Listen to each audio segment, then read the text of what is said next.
Ето, че Accept в нашето студио, хедлайнери на третата вечер на Каварна Рокфест. За сега, между другото, барабаристът Петър Балтай си излезе за малко, но ще се върне. И при нас е Wolf. Hey, Wolf, hello, how are you? Hello, I'm good. Great. One first thing, what is very obvious now, I mean, you guys are not in your 20s, but both... Oh, thank you, yeah, it's very obvious. No, but the thing is that the obvious thing, which is quite surprising, is that both of you, especially you, look very healthy. Well, thank you. Well, we're trying to stay in shape and all. Is it like, are you vegetarian and are you doing special stuff in the gym or what? No, I try to stay healthy and, you know, I try to work out, do a little sports here and there, but nothing too extreme. I guess it's just a lifestyle. If you like what you're doing, you don't want to get trashed and get wasted all the time, you know. We try to give the best performance we can, so we try to stay in shape. Опитваме се да дадем най-възможно доброто изпълнение, на което сме способни, и за това се опитваме да сме във форма, защото е факт, че те изглеждат убедително като атлети, а всъщност не са вече на 20 години. Така де. So, I just heard that, but you basically guys have a female manager. That's right. So, what is the name of your Sharon?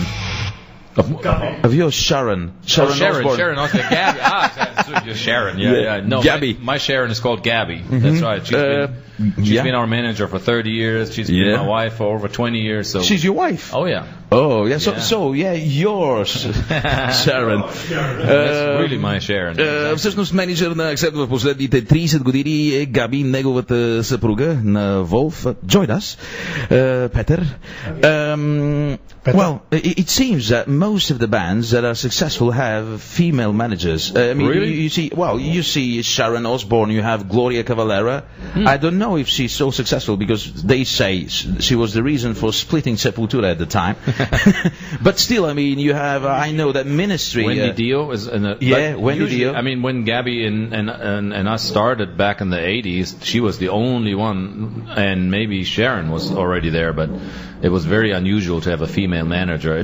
It doesn't exactly make it easier for her because it's a man's world after all. But you know, now that we've been together and we've been a family business for so long, you know, everybody is used to it, and she's amazing. Yeah, I think even because it's a man's world, you know, the female managers try so much harder, and have to fight so much harder. So for us, it broke open a lot of doors because Gabi fought so hard for everything we ever earned. And we're very, very grateful. Те са много благодарни на това, че всъщност в този мъжки свят да имаш менеджер жена. Говорихме за групите, които всъщност са управлявани от жени на практика, освен Шарон Осбърн, също така и знаем за Глория Кавалера и примерно Министри, жената на Ал Юргенсен е техен менеджер. В този свят на мъже една жена трябва да се бори много по-сериозно и всъщност може би именно заради това тя успя да ни отвори много врати, защото успя да се справи с това по много добър начин. Obviously, the big challenge is the new guy, Mark Tornillo, and to be honest, I'm sure that lots of the people that were like smacked in the face when they heard the first song, The Abyss, because it sounded amazingly well. And you already had the experience of having an American singer back in 1989. David Reese was the name, right? Yeah, that's one. And I believe that this time it's a better option. So much better. I mean, how did you meet the guy? Was it by chance or someone? Yeah, purely by chance. I was visiting Peter at the time, and we were playing a little jam session one day. And what song?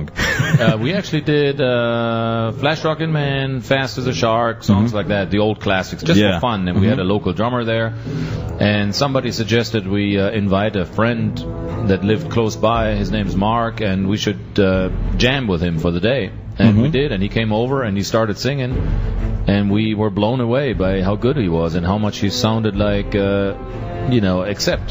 Very much, yeah. I mean, it didn't sound just like Udo copy. He sounded like he had his own identity, but he kind of was perfect to do the old back catalog, and so that's when we decided to reform Accept with Mark. Знаем, че през 1989 те вече опитаха с един американски певец Дейвид Рис, но всъщност сега им казах, че когато имахме възможност да чуем за първи път записите, които са направили с новия си певец американец Марк Турнило, всички сме били впечатлени от това колко добре звучи той, как са се запознали с него, някой ги е срещнал.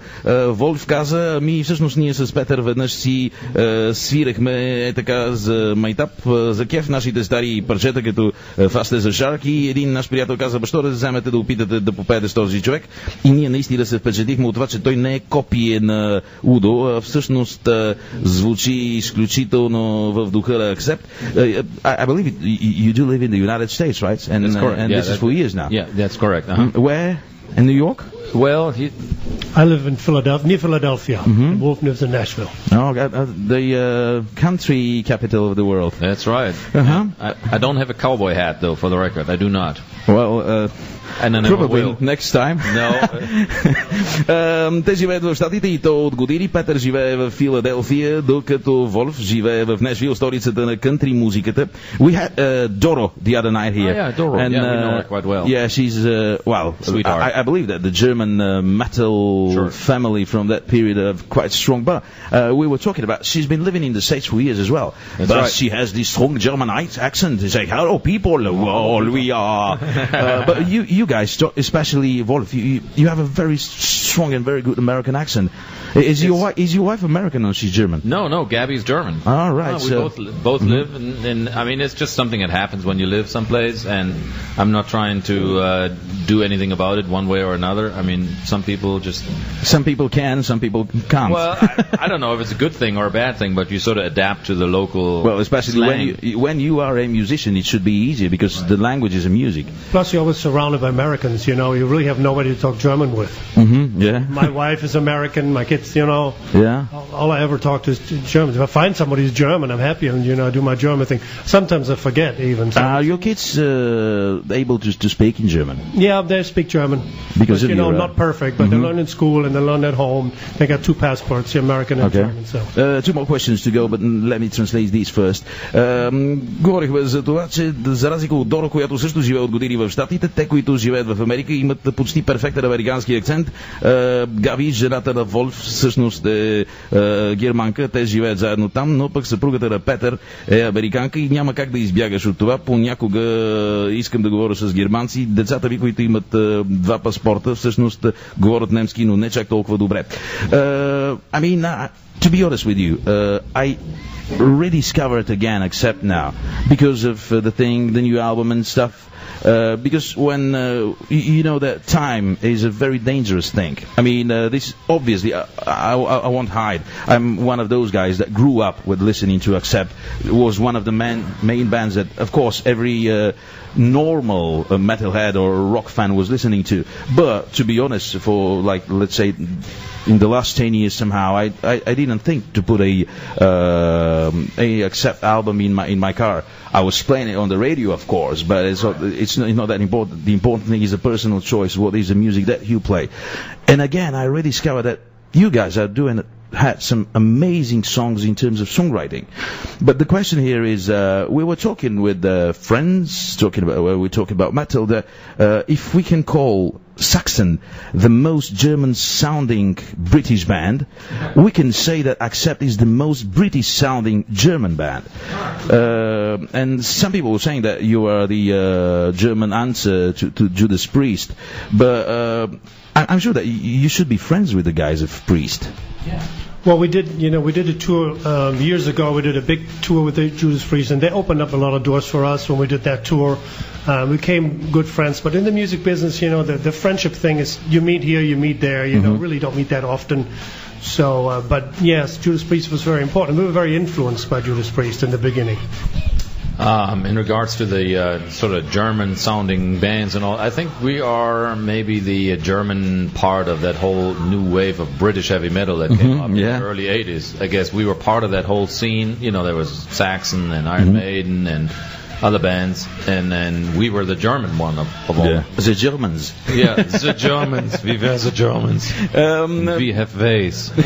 Говорихме си за това, че ако от английските групи може да се каже, че най-германски звучащата от тях са Saxon, то за Accept сме си говорили, че те пък са най-британски звучащата и че вероятно са били силно повлияни от Judas Priest. И двамата казаха, да, ние сме приятели с тях, въпреки че в този бизнес приятелството е нещо особено, защото се виждаш тук, виждаш се там, при много пътували и така нататък.